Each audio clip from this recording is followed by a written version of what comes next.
Alright, so we've got Silver Tongue Devil here with 9.9 gram riot balls. And I don't have the buttstock on it, but we've got a factory barrel with the mach suppressor that just slips over. So the factory barrel is actually the length of this, and it just makes it look like it's shorter with a suppressor on it. And yeah, let's see what we got here. Okay, 358. 358, that's 58 joules. There we go, 360. And that would be 60 joules. Wait. No, sorry, 59 joules. 59 joules. 360, 59. The 60 and the 360 threw me off. Oh, 364. Now that would be 60 joules. 60 joules. And 356 again.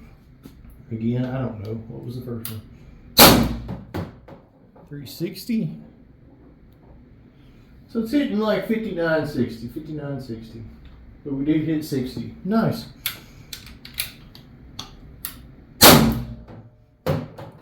358. 356. Alright, so let's see what it'll do with the shorter barrel.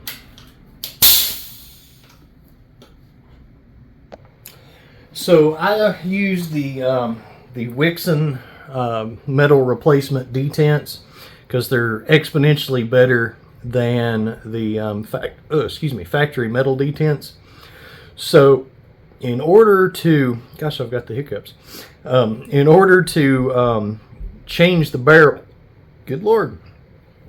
In order to change the barrel, what you have to do is take the mag out. You always drop 2 balls when you do that. That's just common for a lot of this stuff. So take the barrel out, and then we're going to take this door off. Now, the reason for this Grimberg door, or if we're not using the Grimberg door, I use this little piece and the factory door, and I'll show you why. The metal detents, you don't have to worry about those popping out.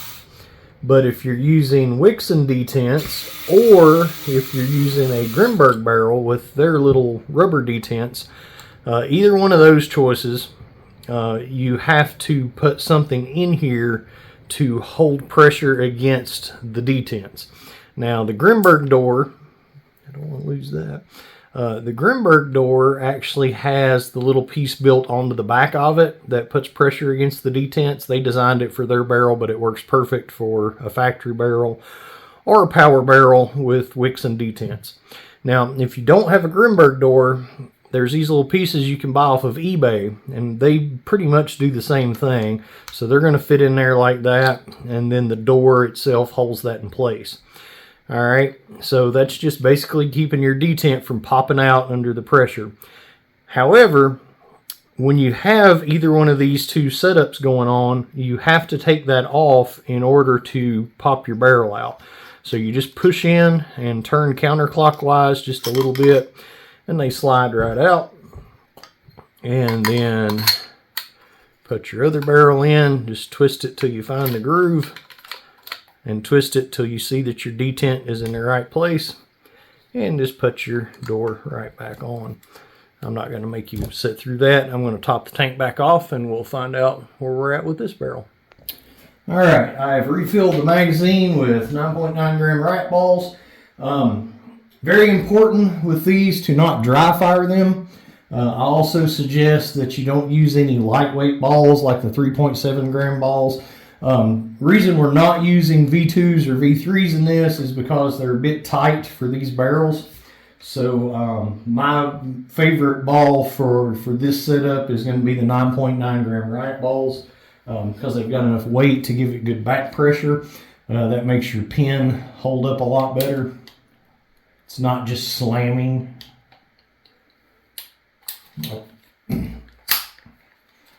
let's cut it on. All right, so 348. 348 is going to be 55, just barely 55 joules, but 55. 342 is going to be 53, and that's actually what I tuned it at when I was doing it, so that's what I was expecting. 55 was a nice bonus though. 340, 52,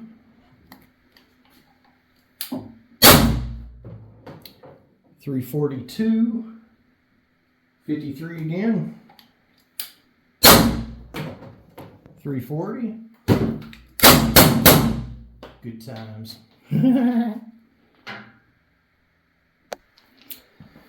Okay then, so then we're going to take just a random handful of BK Kinetics, all different weights. Should all be the right bore. If they're not, I'll be replacing an O-ring. So it's always very important with one of these to check your ammo.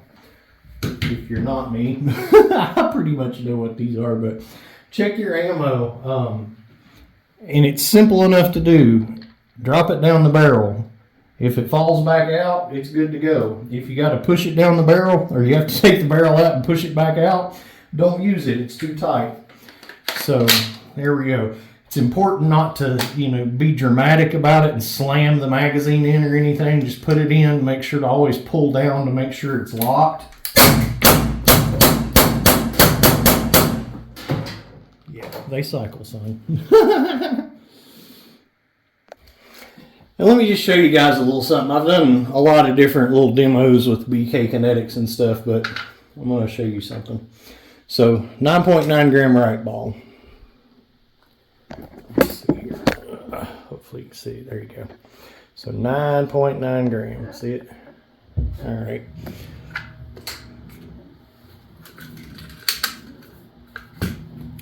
Well, let's do it like this. This will be more interesting.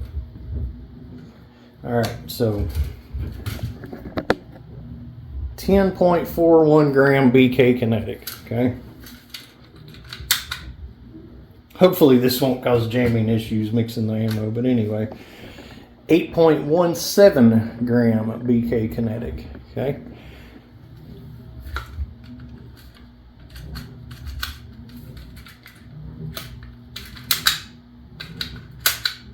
You do want to look at those and make sure that you're putting them in straight. Just about screwed up there. All right, so, and then a 9.9. So we got one BK Kinetic that's lighter, one BK Kinetic that's heavier than this, okay? So the first one's going to be the lighter one. And the first shot's going to be the 9.9 gram. But then your first BK Kinetic is actually lighter.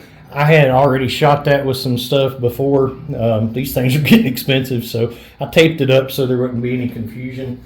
I don't have sights on this, so we'll see. We'll see what we can do here. All right, so there's the 9.9 gram. There's the BK Kinetic. Went through it. That's the light BK Kinetic. Stop moving, guy. And there's the heavy.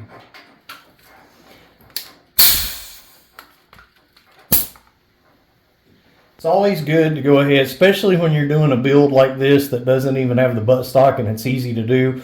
Go ahead and release the pressure on your tank so you're not causing excessive wear on your ASA. And I busted a tank O-ring, but anyway. Which I always send more of those anyway, but that's what that is whenever that happens, by the way. If it's leaking at the back when you screw it in, and this is still the factory one, so I put upgraded ones on them anyway, but I'll show you how to do that real quick, and then we'll look at the pan. I've screwed this tank in and out quite a bit lately because I was shimming it, so I was doing a whole lot of testing to see where I was at and everything. And when you do it on the gauge, it's kind of a pain because you don't have a pressure relief on the gauge. So you're really wearing those O-rings. But just take a dental pick very carefully, pull that old O-ring out, put your new one on.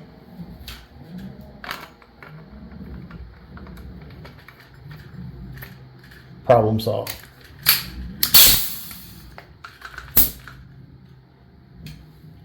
Now let's check out this pan.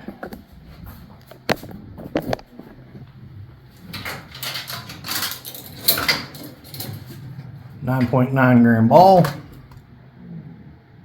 8.1 whatever BK Kinetic, 10.45 whatever BK Kinetic.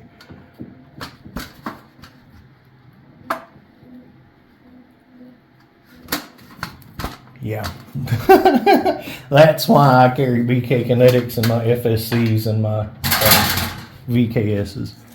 Those are two launchers that love that ammo if they're set up correctly. All right, good times. What else can I tell you? All right, so another reason that I really like to do the setups like this without the buttstock and everything is because when you have your guide rod and your buttstock and everything, it's not that hard to take it off. You just have to pull down, slide it off, and then your rod drops down. You can access your tank. But people get lazy with that, and they don't want to put oil in. They just keep running it. But it's important to oil these things. It's one of the main things that keeps your O-rings from busting out. Because what happens is you get that friction on your pin, and if it's not properly lubricated, it will roll that O-ring out of the place it's supposed to be, out of the groove. So if you take your tank out and look right in here, you see that little hole right there, right? So you can either take some silicone grease or silicone spray, DuPont. You can get it on Amazon. I use that a lot just because it's easy. Spray it down in there. If you've got the little, I lost the little, red straw thing on this one, but the one I use in there, I've got it on it. I just put it right in that little hole and, if you're not going to do that, and I will send some oil with it, this kind of oil with it, you just put you a couple of drops right down in that hole like that. Put your tank back on. I like the silicone because it gets it all over the place, so it lubricates that as well. But, whatever. Either way, it's important to keep these things oiled. Every 2 to 3 tank fills, do that. All right? Good times. All right. So this is how this one is shipping. My boy decided he did not want the optic that was on it, so we did a little trading on that. So this one, we're not going to be doing a sight and end video because it's not going with any optics or sights. So there you go.